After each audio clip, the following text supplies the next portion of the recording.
369 에세이의 맛백 영옥 소설가. 올여름 보통 사람들은 각자의 호불호라는 게 있잖아.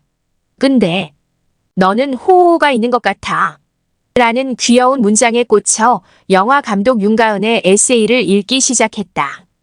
어떻게 지내냐는 말에 요즘 아네스 바르다랑 켄 로치 영화를 다시 보고 있는데 라고 말하려다가 뻥이라며 드라마 펜트하우스와 결혼 작사, 이혼 작곡을 보는 재미로 에너지를 충전한다는 말에선 빵 터졌다.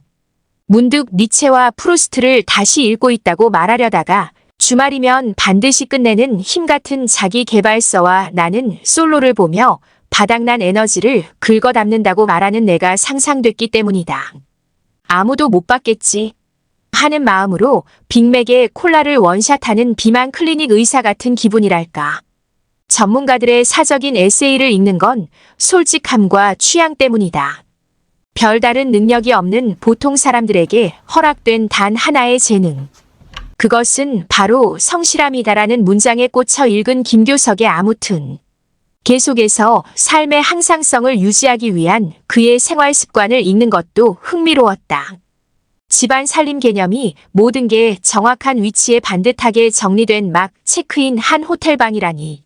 잘 닫히지 않는 창문은 열지 않고 깜빡대는 전구는 꺼서 결국 어둠에 익숙해지는 나 같은 게으른 적응론자에게는 놀라운 일이다.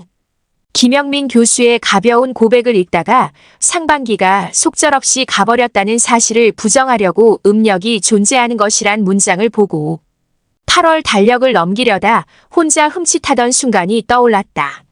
산에는 두 종류가 있는데 산 그리고 산 너머 산. 이란 말 앞에선 대학만 가면 취업만 하면 술술 풀릴 줄 알았던 청춘을 지나 7, 80이 돼도 살아보지 않은 나이는 영 모르겠다는 예감에 겸손을 떠올렸다. 적성을 찾는다는 건 자기가 좋아하는 종류의 괴로움을 찾는 것이란 말에 밑줄을 그으며 생각했다. 치킨에는 맥주, 햄버거에는 감자튀김처럼 여름은 에세이를 읽기 좋은 계절이라고. 370 매미와 귀뚜라미의 시간. 8월 말 미루었던 휴가를 다녀왔다. 여행 전 저녁 산책을 하던 공원에서 아직 여름이 끝나지 않았다는 듯 자지러지던 매미 소리가 무색하게 어느새 낭창낭창한 귀뚜라미 소리가 들렸다. 문득 시절이년이란 말이 떠올랐다. 이 말은 본래 불교 용어로 모든 현상은 어떤 시기가 되면 자연스럽게 이루어진다는 뜻인데 최근에는 친구나 연인 관계에서 더 많이 쓰인다. 인연에도 생로병사와 유효기간이 있다는 뜻이다. 사람이 살면서 판단하기 어려운 게 때를 아는 것이다. 특히 시작할 때와 물러날 때를 아는 건 더 힘들다. 바다에는 밀물과 썰물이 몰아치는 물때가 있다. 노련한 어부는 물때를 잘 파악해 물이 들어올 때 바다로 나가고 빠지기 전에 돌아온다. 지혜로운 농부 역시 계절에 부는 바람의 밀도로 씨를 뿌리고 거둬야 할 때를 안다. 높은 산을 오르는 등반가 역시 마찬가지다. 앞으로 나아가며 오를 때와 물러서며 내려올 때를 알아차린다. 돌이켜보면 잘못된 결정으로 실패를 하는 경우보다 오히려 결정을 내려야 할 때 아무것도 결정하지 못해서 불행해지는 경우도 많다. 삶은 이처럼 우리가 선택한 찰나의 총합이다. 여름 매미의 시간이 가을 귀뚜라미의 시간으로 바뀌는 건 인간이 어찌할 수 없다. 그저 그 시간을 묵묵히 살아내면 그뿐이다. 다만 우리가 할 수 있는 건 주어진 행복과 불행 사이에서 더 나은 사람으로 깊어지는 것이다. 아이다 미스오의 시 생명의 뿌리에는 눈물을 참고 슬픔을 견뎠을 때 입으로 말하지 않고 고통을 견뎠을 때 변명을 하지 않고 잠자코 비판을 견뎠을 때 분노를 사귀고 굴욕을 견뎠을 때 당신의 눈빛은 깊어지고 생명의 뿌리는 깊어진다는 문장이 있다. 얼마 전 세상을 떠난 김민기는 고맙다 할 만큼 다 했다는 마지막 말을 남겼다. 박경리의 마지막 책 제목은 버리고 갈 것만 남아서 참 홀가분하다이다. 홀가분한 고마움. 두 거장의 유언 같은 마지막 말을 새기며 나아갈 때와 물러설 때를 계속 배우고 싶다. 370일 감사함에 대하여. 비행기 비즈니스 좌석에 센트럴 파크가 보이는 플라자. 호텔, 입시를 마친 딸에게 위대한 개츠비를 읽으며 꿈꾸던 뉴욕 여행을 선물한 지인이 있었다. 하지만 그녀는 모든 게 너무 당연하다는 듯 고마워하지 않는 딸을 마주하니 돌연 생각이 많아졌다고 했다. 이 오랜 고민의 레퍼토리를 가장 극적으로 표현한 인물은 셰익스피어의 주인공 리어왕으로. 그는 감사할 줄 모르는 아이를 갖는다는 것은 뱀의 이빨보다 날카롭구나. 라는 말로 자신의 분노를 표현했다.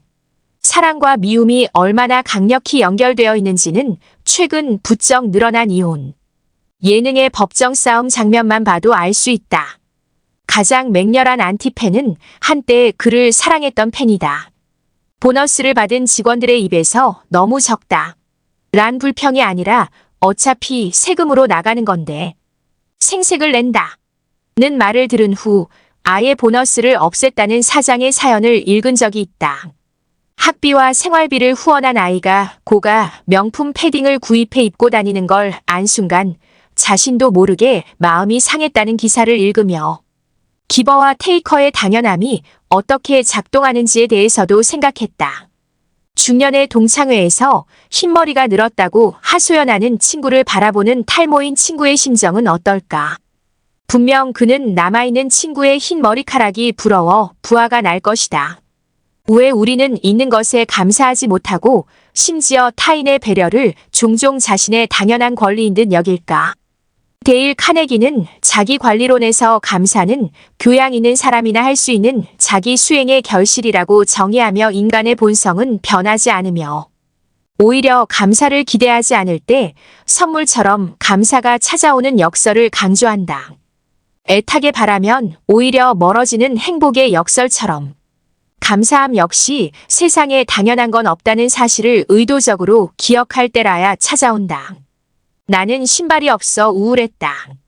거리에서 발이 없는 남자를 만나기 전까지는 잃고 나서 후회하는 게 무슨 소용일까? 우리가 비범해지는 유일한 길은 매사에 감사하는 것이다. 370이 나를 돌본다는 것. 내가 산책하는 공원에는 저녁이면 청년 한 무리가 모인다. 인사 외에 거의 말이 없는 이 모임은 러너스 클럽인데 공원 트랙을 한 바퀴 뛰면 별 대화 없이 각자 흩어진다. 혼자 있으면 외롭고 같이 있으면 괴로운 시대의 MZ식 해법처럼 느껴지기도 한다. 놀이나 허치의 책 고립의 시대에는 감옥을 숙식과 돌봄이 있는 공동체로 인식해 일부러 경범죄를 저지르는 일본 노인 이야기가 나온다. 영국에는 외로움부 장관이, 일본에는 고립을 담당하는 장관이 있다. 이미 외로움이 국가 문제로 인식된다는 방증이다. 전문가들은 공동체의 붕괴에서 원인을 찾는다. 하지만 사람들이 느끼는 현대적 외로움은 역설적으로 24시간 연결된 세상과 연관돼 있다. 외로움은 별 연관성이 없어 보이는 자기 돌봄과도 직결된다. 삶의 가장 중요한 인간관계는 타인이 아닌 자신과 이룬 관계다. 하지만 나를 가장 소외시키는 게 자신인 경우가 많다. 최근 자기 돌봄을 자기 개발과 동일시하는 사람도 늘고 있다. 보디 프로필을 찍고 특별한 곳을 여행하는 등 경험을 인증하는 게 자기 돌봄이라 믿는 것이다. 갓생을 살면 정말 자존감이 올라갈까? 문제는 과도한 인증 문화가 경쟁을 부추겨 자신을 더 소외시킨다는 데 있다. 자기 돌봄은 보디 프로필 사진에 붙은 좋아요 수보다 불가능했던 푸시업. 한 번을 해냈을 때의 뿌듯함에 가깝다. 남에게 보여주는 게 아니라 느끼는 것이다. 나를 돌보는 건 그러므로 일정 부분 타인과 단절함을 전제한다. 홀로 일기를 쓰고 명상하듯 타인과 비교하는 지옥에서 벗어나 내 안의 진짜 목소리에 귀 기울여 응답하는 것이다. 3세대 항암제가 표적이 아닌 면역 치료제이듯 외로움은 타인이 아니라 나와 건강하게 연결이 복원될 때 치유된다. 사실 외로움은 존재의 필연적 조건이다. 그럼에도 외롭지 않다고 느끼는 사람들의 공통점은 무엇일까? 부족한 나를 비난만 하지 않고 다독여 기다려주는 것이다.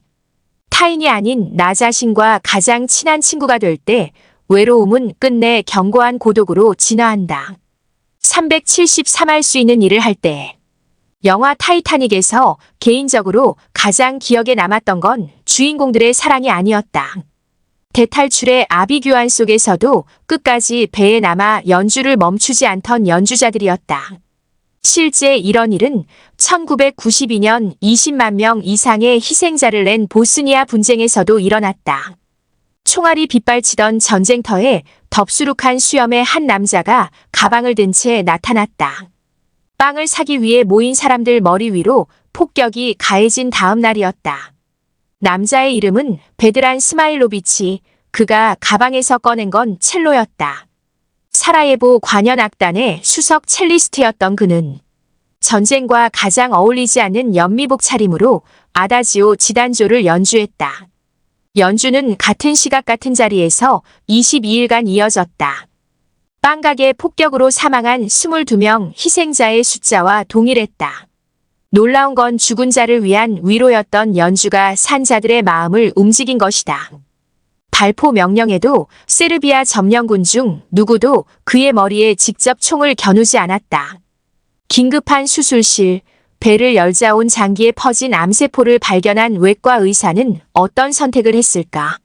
수술은 크게 의미가 없다. 안타깝지만 수술을 중단해야 한다. 그러나 모두의 예상을 깨고 그가 수술을 시작한다. 밥은 먹게 해드려야지라는 말이 수술의 이유였다. 하지연 책 꾸준히 오래 지치지 않고 해서 이 장면을 읽었을 때 먹먹해졌다. 상황이 얼마나 나쁘든 지금 할 수 있는 일, 해결 가능한 문제에 최선을 다하는 게 오랜 임상 경험을 가진 그의 직업 윤리였을 것이란 문장이 마음에 남았기 때문이다. 사라예보 시민으로서 그저 다른 사람들처럼 음악가인 자신이 할 수 있는 일을 했을 뿐이라는 스마일로비치의 말처럼 최악의 상황 속에서도 지금 할 수 있는 일을 찾아 할 때 기적은 선물처럼 찾아온다. 그 일이 꼭 대단한 일일 필요는 없다. 뒷사람을 위해 문을 잡아주고 집 앞에 쌓인 눈을 치우는 행동만으로 세계는 조금씩 변한다. 기적은 죽은 나무의 핀 꽃이 아니다. 진짜 기적은 절망의 그날에도 당신이 정원에 매일 준 물이다. 374 사이버 멍석말이. 관심이 돈인 세상이다. 관심 경제, 관종, 억으로 같은 단어 역시 일상적으로 쓰인다. 하지만 내 주위에는 조용히 살고 싶어하는 사람도 많다. 방송이나 언론의 출연 요청을 거절하거나 정치권의 코를 고사하는 시기인데 모두 지금의 일상이 소중하다는 입장이다. 특히 흥미로운 건 그들 모두에게서 등장한 나락으로 떨어지기 싫다는 말이었다. 나락은 불교에서 지옥을 뜻하는 여러 이름 중 하나로 산스크리트어인 나라카NARAKA에서 왔다. 몇 년 전부터 캔슬 컬처라는 말이 등장했다. 한국에선 주로 손절 문화를 뜻하고 어떤 인물이나 집단의 언행이 마음에 들지 않으면 차단하거나 구독을 취소하는 행동으로 나타난다. 파급력이 큰 유명인의 발언과 행동에 책임을 요구하는 건 긍정적이다. 문제는 때로 그 기준이 다르고 너무 공격적이라는 것이다. 심지어 좌표가 찍힌 인물이 극단적 선택을 하는 경우도 있다. 유명세라고 말하기에는 너무 가혹한 세금이다. 평범한 개인은 약하지만 군중은 강하다. 나쁜 일일수록 혼자 하면 두렵지만 함께하면 더 강력해진다. 팩트체크를 우선시하는 기성 언론과 달리 사이버 멍석마리는 마녀사냥에 가까워 누군가를 불태워야 끝난다. 군중은 그들의 스타를 높은 나무 위에 올려놓고 우러러보다가 조그만 잘못이라도 있으면 다 같이 몰려가 나무를 흔들어 떨어뜨린다. 그리고 우러러볼 새로운 대상을 찾는다. 이때 환호와 미움은 샴쌍둥이처럼 붙어있다. 어쩌면 신선한 환호와 미움의 대상을 사냥하는 것에 가깝다. 게다가 이런 군중 심리를 이용해 조회수 이상의 이익을 얻는 사람들이 존재한다. 엄청난 악플에도 끊이지 않는 연예인 부동산의 비포 애프터 기사가 대표적이다. 왜 이런 일이 빈번해졌을까? 성장이 멈추고 성공이 희귀한 시대를 살고 있기 때문이 아닐까? 누군가의 추락을 바라보며 자신이 상승한다는 느낌을 가지는 시대는 모두에게 비극이다. 그 부메랑이 언제 나를 칠지 누구도 모르기 때문이다. 375졌지만 이긴다는 것. 흑백 요리사의 최종회를 봤다. 흑수저 무명 요리사와 백수저 유명 요리사 사이에서 우승자가 결정되는 순간 개인적으로 이 모든 경연이 졌지만 이기는 것이 무엇인지를 보여주는 압축 서사라는 생각이 들었다. 승자보다 오히려 패자에게 훨씬 더 눈길이 갔기 때문이다. 마지막 장면이 흥미로웠던 건 기존의 클리셰를 뒤집기 때문이다.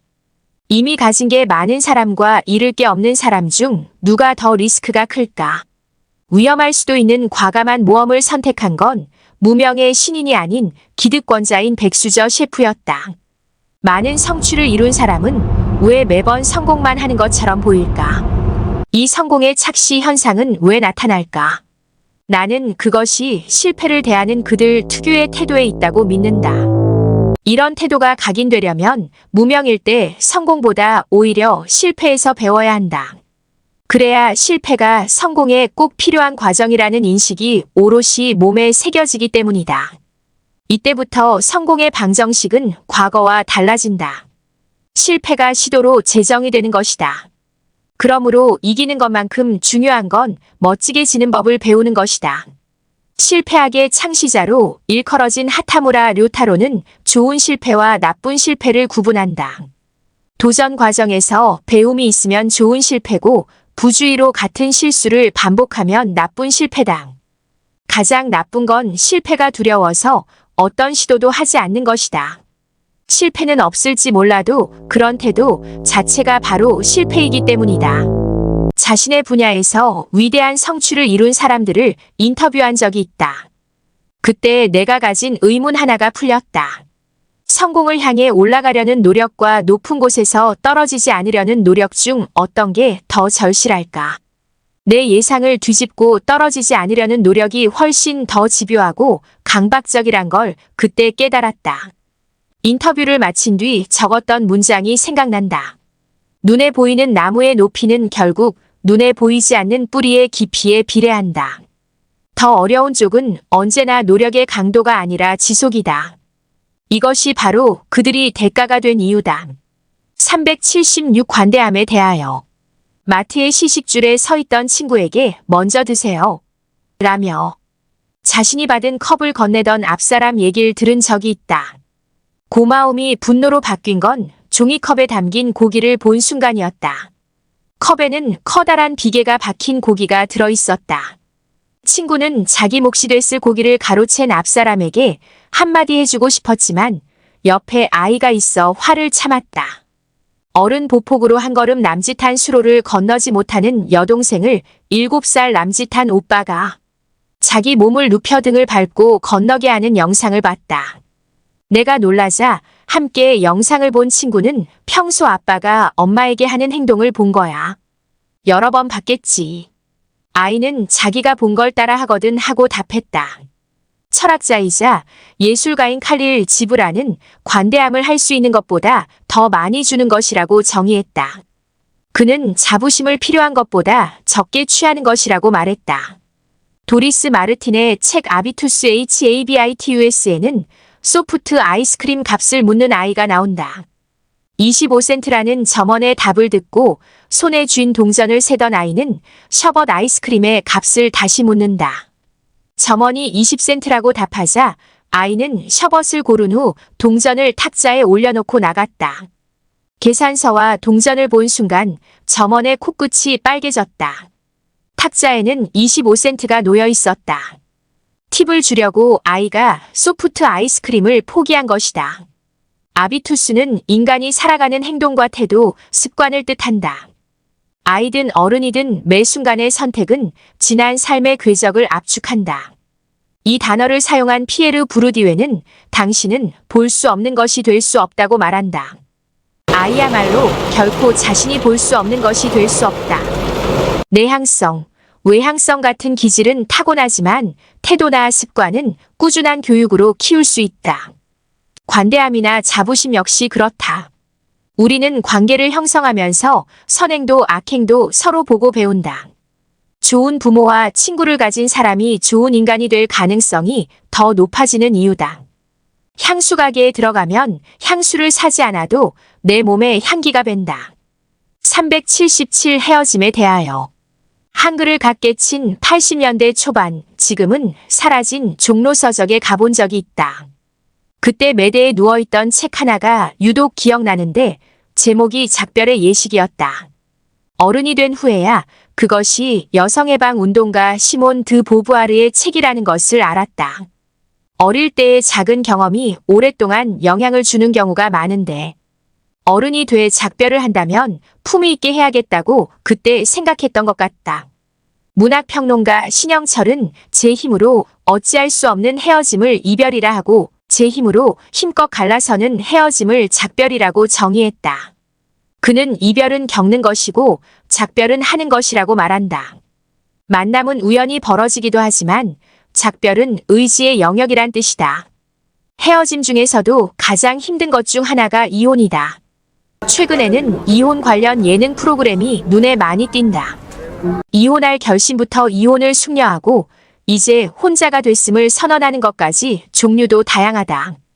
과거와 달리 이혼을 개인의 흠이 아니라 선택으로 인정하는 시대가 됐고 무엇보다 타인의 내밀한 사생활을 보고자 하는 우리의 관음증도 이런 프로그램이 증가한 이유일 것이다. 10수년 전 방영된 우리 결혼했어요. 같은 프로그램은 이제 우리 이혼했어요 라는 포맷으로 변했다. 만남이 서로의 공통점을 발견하는 과정이라면 헤어짐은 서로의 차이점을 인정해 가는 과정이다.